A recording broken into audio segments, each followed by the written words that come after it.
경제적 자유로 가는 첫걸음, 하루 10분 동공부의 김경표입니다. 네, 여러분 반갑습니다. 오늘 이 시간에는 강남 집주인조차 지금의 집값 상승 분노하는 진짜 이유에 대해서 말씀드리겠습니다. 시작하기 전에 먼저 구독과 좋아요 그리고 알람 버튼까지 꾹 눌러주시면 좋겠습니다. 네, 현 정부 들어와서 집값이 얼마나 상승했냐라고 하는 이야기들이 많았는데 2017년 5월부터 올해 2월까지 서울의 아파트 가격 상승률을 구별로 살펴보면 평균이 한 90% 정도 됩니다. 지금까지의 통계가 다시 이제 정리되진 않았지만 상반기에도 상당히 많이 상승을 했기 때문에 대략 아마 서울 같은 경우는 100% 정도 올랐다라고 우리가 봐도 거의 과언이 아니다라고 볼 수가 있는데요. 과거에 정부의 대응도 너무 안일하게 대응이 되다 보니까 상당히 공분을 샀었습니다.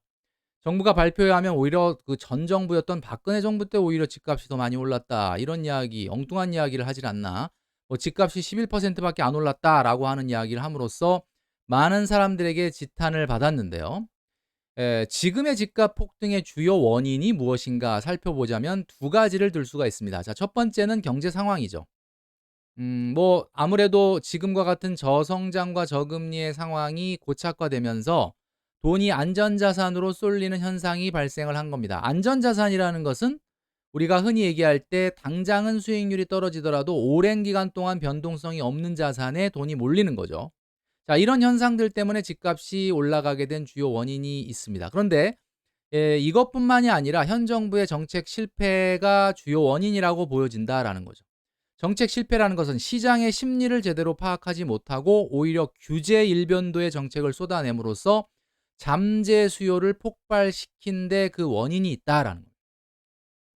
집이 절대로 부족하지 않았었습니다. 왜냐하면 집을 사겠다는 사람도 있고 빌려 쓰겠다는 사람도 있으니까요. 그런데 시장의 정책이 계속 잘못되고 불안감을 조성하다 보니까 집을 굳이 사겠다는 생각이 없었던 사람들마저도 집을 사겠다는 시장으로 달려오면서 공급 부족이 발생을 했습니다. 이것은 집을 많이 안 지었기 때문에 생기는 공급 부족이라기보다는 잠재 수요가 폭발하면서 생기는 공급 부족이죠. 이것이 결국 지금의 집값 폭등을 일으킨 원인이다라는 거죠.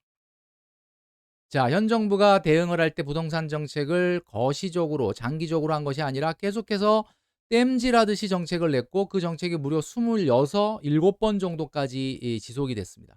그중에서 무려 25번이 수요 억제 정책, 규제 정책이었다라는 거죠. 자, 이런 정책들은 시장의 기능을 없애고 그다음에 공급은 뒷전을 만들면서 지금의 수요 폭발을 일으키게 됐다라는 것이죠.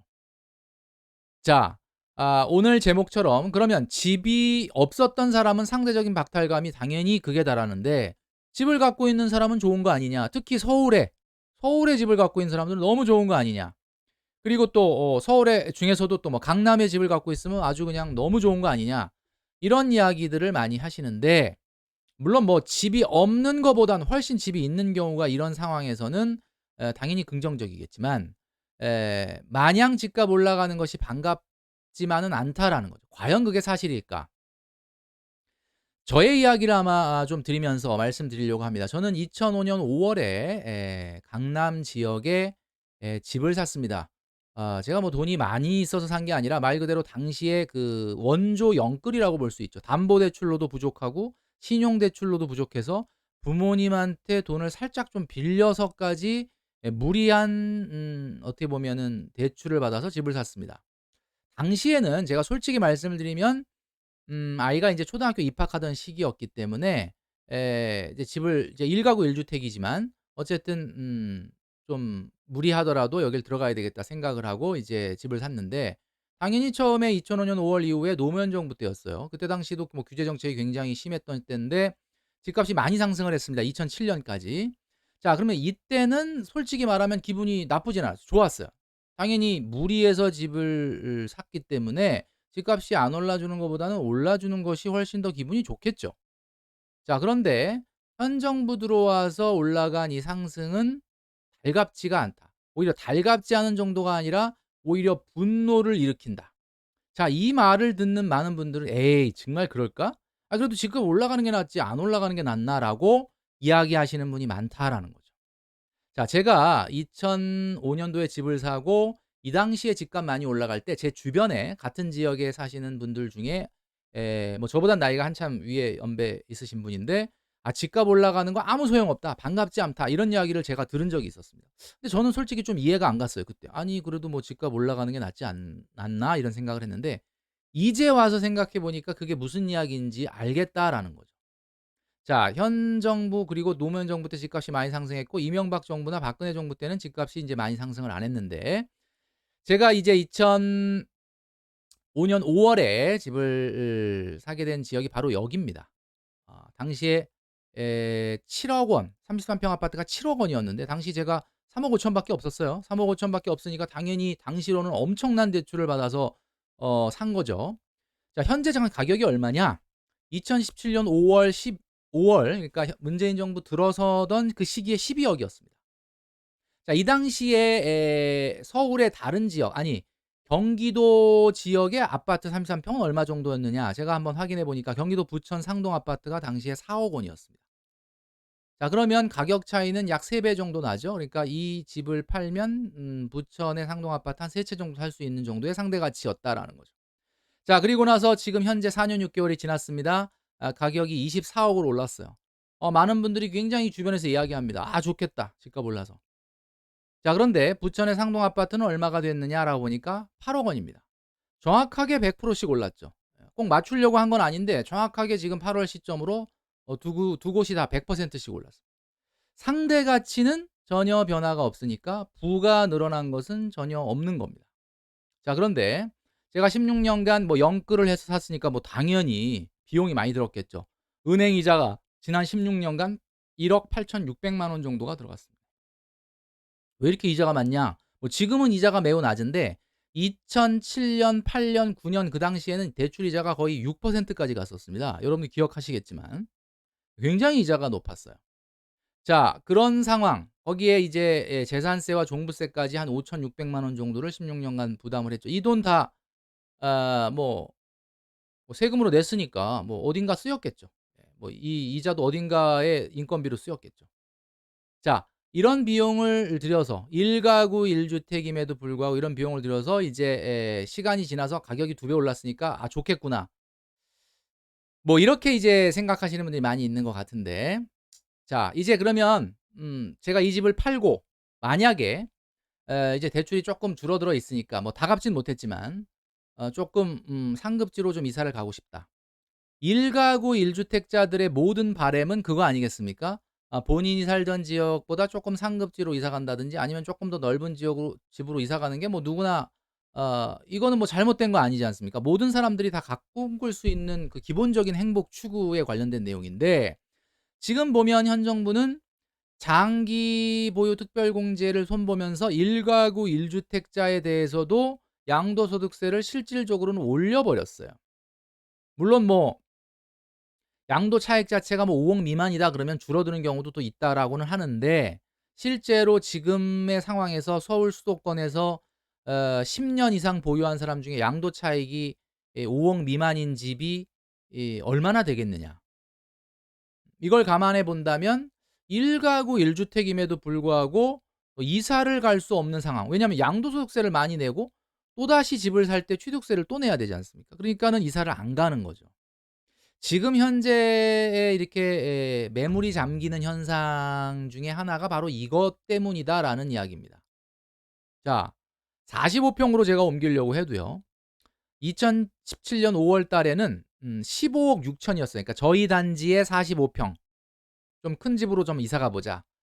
그러면은 15억 6 천이었죠. 2017년 5 월에 얼마라 그랬냐면 저희 집이 12억 이라 그랬으니까 3억 6천 정도가 차이가 나는 거예요. 3억 6 천도 물론 큰 돈이긴 한데 그래도 이거는 한번 꿈꿔볼 수 있는 돈이에요. 한번 어떻게든 한번 이사 가 볼까?' 뭐 이런 생각을 할 수 있죠. 거주 이전에 자유가 있었던 가격이에요. 자, 그런데 지금 현재 가격 어떠냐? 2021년 8월 현재 32억 입니다. 아무리 33 평인 제 집이 많이 올랐다고 하더라도 24억 밖에 안 돼요. 그러니까 8억 차이가 납니다. 8억 차이. 자, 그러면 제가 개인적으로 봤을 때 언제가 더 낫겠습니까? 그러니까 저는 이제 농담 삼아 그런 얘기합니다. "4년 6 개월 전으로 가는 게 낫다." 이거예요. 뭐 누가 이 얘기 들으면 "에이 거짓말 마라." 이렇게 얘기하는데 진짜입니다. 왜냐하면 부라고 하는 것은 상대 가치인데 상대 가치는 지금이나 그때나 똑같지 않습니까? 지금 아파트를 팔아서 경기도의 아파트 세 채를 산다. 그럼 지금 아파트를 팔아서 경기도에 세 채를 사나 그 당시에도 그 가격으로 세 채를 살 수 있는 상황이니까 오히려 3억 6천 정도만 3억 6천도 물론 굉장히 큰 돈이긴 하지만 이사 갈 수 있었어요. 근데 지금 어떻습니까? 절대 이사 못 가죠. 불가능입니다, 불가능. 이거 뭐 로또가 되지 않는 한은 이제 앞으로는 내 생에는 뭐 45 평에 살아 내 집으로 살아 본다는 건 불가능. 예. 자, 이 첫 번째 원인이라는 거죠. 그러니까 집을 갖고 있는 사람이든 또는 뭐 상위 입지의 집을 갖고 있는 사람이라 하더라도 지금의 집값 상승은 달갑지 않다. 그리고 인제 한 가지 더 덧붙인다면 아이들이 이제 다 20 살이 넘어가다 보니까 이제 이런 생각이 듭니다. 불과 5년 전에는 그래도 서울의 33평 아파트가 5-6 억이면 샀단 말이에요. 그러니까 제가 뭐 집을 사줄 정도는 안 되지만 당장은 집을 못 사도 직장 잡고 맞벌이해서 한 10년 정도 고생하면 대출 받아서 '서울의 아파트 한 채는 살 수 있겠구나.'라고 하는 것이 그 예측 가능한 시대였다라는 거죠. 근데 지금 어떻습니까? 전혀 불가능한 시대가 됐다라는 거죠. 그러니까 집값 올라갔다 그래서 뭐 무조건 반기고 좋아한다? 그것은 그렇지 않습니다. 자, 또 하나는 세금이죠. 그러면 양도소득세를 물고 그렇게 새로운 또 취득세를 내고 이사 간다는 것에 거주 이전의 자유가 1 가구 1 주택임에도 불구하고 박탈이 됐다. '아 이사 안 가고 그냥 머물러 있어야 되겠다.' 그러면 1 가구 1 주택에 대한 나름대로의 어떤 그 뭐 혜택이랄까? 혜택이라는 말은 까지는 좀 그렇지만 나름대로의 어떤 그런 그 기본적인 것이 있어야 되는데 지금 보유세를 보면요. 2017년 5월 달에 그러니까 2017년 당시에는 12 억일 때는 192만 원이라는 세금이 나왔습니다. 당시에는 종부세도 없었고요. 그런데 다 같은 시기에 부천 아파트의 1 년의 재산세는 32만 원. 그러니까 약 한 6.5배 정도가 됩니다. 자, 그러던 것이 이제 2021년 현재 집값이 많이 올랐죠. 그래서 "좋겠다, 좋겠다." 자꾸 주변에서 그러는데 상대 가치는 변화가 없고 부의 증가는 전혀 없었습니다. 아까 말씀드렸던 것처럼. 자, 재산세는 얼마냐? 올해 580만 원. 이 종부세까지 포함해서 예상 가격입니다. 자, 그러면 무려 3배 이상이 4년 6 개월간 세금이 그냥 1 가구 1 주택인데 앉은 자리에서 부의 증가는 하나도 없었어요. 뭐 돈 생기는 거 하나도 없었어요. 근데 그냥 3배 이상이 늘어난 거예요. 자, 같은 시기에 부천의 상동 아파트 지금 현재 올해 예상되는 재산세는 얼마냐? 70만 원입니다. 그럼 얼마 정도 차이가 나는 거냐면 8.2배 정도의 차이가 난다라는 거죠. 자, 그래서 시장에 매물이 잠겨 있는 이유가 바로 이겁니다. 그러니까 "집 있는 사람은 좋겠다. 뭐 집값 올라가서 좋겠다."라고 얘기한다. 물론 뭐 집이 없는 상태보다야 뭐 쪼끔 긍정적이겠지만 마냥 올라가는 것이 반가울 수 없는 이유가 바로 여기에 있다. 그러기 때문에 현 정부는 부동산 정책에 대해서만큼은 철저하게 실패를 한 겁니다. 완전히 이런 상황을 만들어 버렸어요. 그러니까 어떤 상황이냐.